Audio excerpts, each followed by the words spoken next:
अब अगली खबर का रुख करते हैं, बात मिडिल ईस्ट की, जो लगता है कि फिर से उबलने वाला है। ऐसा लगता है कि जो ईरान इजराइल पर अभी तक अपने प्रॉक्सीज के जरिए लड़ रहा था, चाहे वो इजराइल हो, ईरान खास तौर पर, अब वो सीधे इजराइल पर हमला कर सकता है, क्योंकि इजराइल की स्ट्राइक में ईरान का बहुत बड़ा नुकसान हो गया है। इजराइल ने दावा किया है कि उसने ईरान के परमाणु ठिकानों को निशाना बनाकर हमला किया। अब इसका मतलब समझिए, ईरान के परमाणु ठिकानों को निशाना बनाना, इसमें ईरान के सीनियर न्यूक्लियर साइंटिस्ट, वरिष्ठ से वरिष्ठतम सैन्य अधिकारियों को मार गिराया। अब डर यह है कि कहीं ईरान और इजराइल का यह युद्ध पूरे मिडिल ईस्ट को दहला कर तो नहीं रख देगा। इसी आशंका में इस वक्त पूरी दुनिया है। लेकिन इजराइल ने ईरान पर पहली बार ऐसा अटैक किया है, और यह अटैक इजराइल की शानदार प्लानिंग का एक अजीबोगरीब मिलिट्री एक्सेलेंस का उदाहरण है। सबसे पहले आपको इसका अपडेट बता देते हैं। खबर आई है कि इजराइल की स्ट्राइक में ईरान में 78 लोगों की मौत हुई है और 329 लोग घायल हुए हैं। इजराइल ने इस हमले में 200 फाइटर जेट्स का इस्तेमाल किया, जिन्होंने 330 हथियारों से हमला किया। बताया जा रहा है कि इजराइल पूरे ईरान भर में 100 से ज्यादा टारगेट्स को निशाना बनाया। इजराइल की स्ट्राइक में ईरान के टॉप मिलिट्री कमांडर्स मारे गए, जिनमें IRGC के चीफ, आर्मी चीफ सब शामिल हैं। इसके अलावा टॉप न्यूक्लियर साइंटिस्ट भी मारे गए हैं। इन हमलों में ईरान का न्यूक्लियर प्रोग्राम हिट हुआ है। ईरान की जो नातांज यूरेनियम फैसिलिटी है, वो इस हमले में डैमेज हो गई है। नॉर्थ वेस्ट ईरान के शहर के तबरीज सिटी पर इजराइल की स्ट्राइक हुई है, जिसमें एयरपोर्ट पर भी हेवी अटैक हुआ है। देखिए, ईरान की तरफ से इजराइल, अगर आप देखिए, इजराइल की तरफ से 100 से ज्यादा मिसाइलें फायर की गई। इजराइल ने पूरे देश में एक इमरजेंसी घोषित कर दी है, क्योंकि उन्हें पता है ईरान के लिए इस बार उसके नाक की बात है। आप सोचिए कि ईरान के अंदर उसके तमाम वरिष्ठतम से वरिष्ठतम अधिकारियों को मार गिराया है टारगेटेड अटैक से इजराइल ने। और अब इजराइल इसीलिए हाई अलर्ट पर है, क्योंकि उसे पता है ईरान की तरफ से बड़े हमले का खतरा है। अगर ईरान ने कुछ नहीं किया तो उसकी भद पूरे देश और विश्व में पिट जाएगी। इजराइल में स्कूल बंद हो गए हैं, सोशल गैदरिंग्स बंद है। इसके अलावा इजराइल ने जो रीजनल एयर स्पेसेस है वो भी बंद कर दिया है। इस युद्ध की आशंका को देखते हुए मिडिल ईस्ट के बड़े हिस्से में एयर स्पेस फिलहाल बंद है। इस हमले के बाद ऐसा लगता है कि मिडिल ईस्ट में टकराव की एक नई इबारत लिखी जा रही है। ईरान इराक युद्ध के बाद पहली बार ईरान ने इतनी भयानक बमबारी एक ही दिन में झेली है। इजराइल ने जो हमला किया है वो इस पूरे क्षेत्र के इतिहास में सबसे बड़ा बताया जा रहा है। यह हमला इतना बड़ा था कि इसकी तुलना सिर्फ 1980 के दशक के ईरान इराक युद्ध से ही की जा सकती है। इजराइल के ईरान पर हमले के बाद पूरे ईरान में अब प्रदर्शन हो रहे हैं। वैसे ही ईरान की जनता इजराइल के सख्त खिलाफ है, और अब तो इजराइल ने ईरान पर ऐसा हमला कर दिया है कि वो आसानी से भूलने वाले नहीं है। इसीलिए तेहरान में death to Israel, death to Israel और डेथ टू अमेरिका के नारे लगाए जा रहे हैं। लगातार प्रदर्शन चल रहा है, भीड़ देखिए आप सड़क चौराहों पर। दूसरी तरफ नेतन्याहू कह रहे हैं कि उनके दुश्मन ईरान के लोग नहीं बल्कि वहां की सरकार और सुप्रीम लीडर है।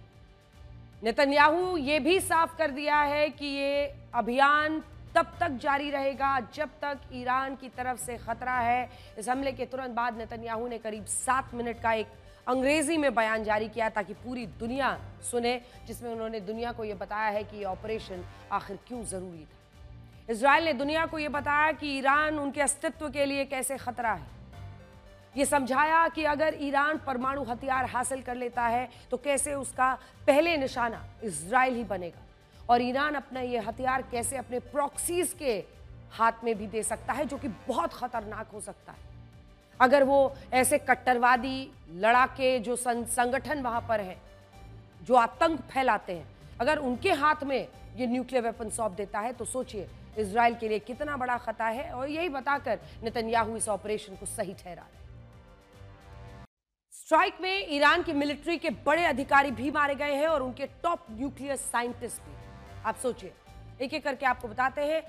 IRGC के चीफ मेजर जनरल हुसैन सलामी, ईरान की आर्मी के chief major general Mohammad Bagheri, इसके अलावा सेंट्रल हेडक्वार्टर के commander major general Gholam Ali Rashid, 2 nuclear scientist भी मारे गए हैं, डॉक्टर मोहम्मद मेहदी तेहरानची और फेरेयुदान अब्बासी।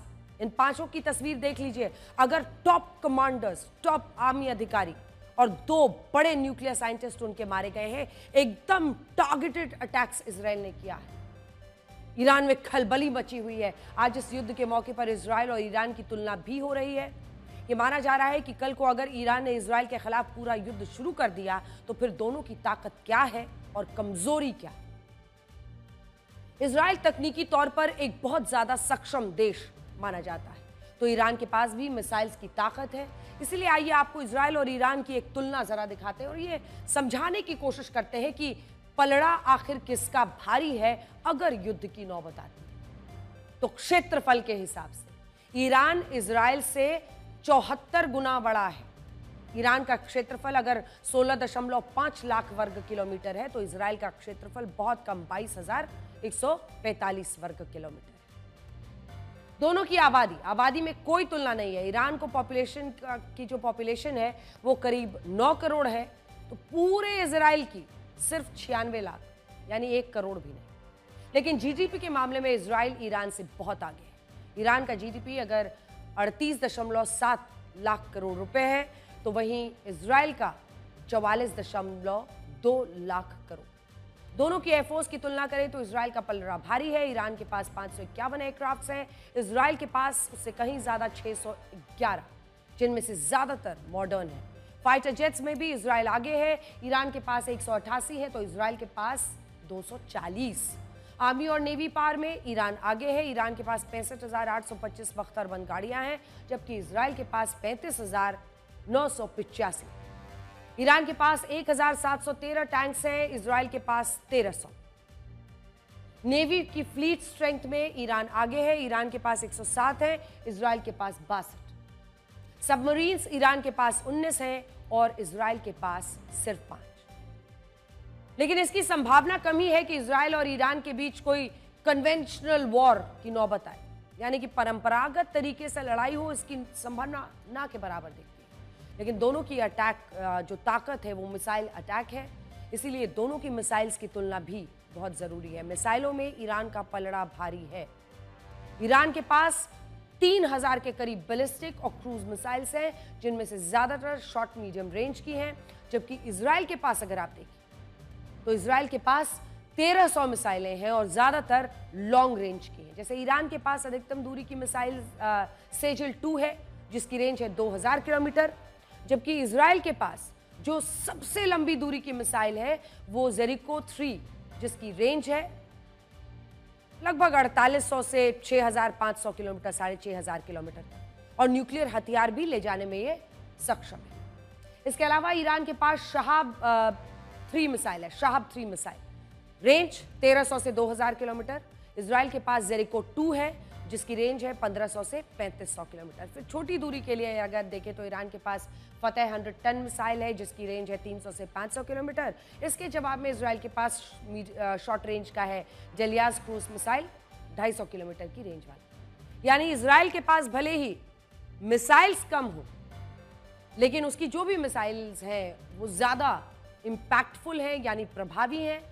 लेकिन ताकत के नंबर में अगर आप देखिए तो ईरान की ज़्यादा है। प्रॉक्सी वॉर लड़ने की, प्रॉक्सी वॉर यानी कि वो सीधे लड़ाई में हिस्सा नहीं लेता, वो एक देश ऐसा है जो तमाम लड़ाके आतंकी संगठनों को पैसा देता है इसराइल में तबाही मचाने के लिए, ये नेतन्याहू का आरोप रहता है।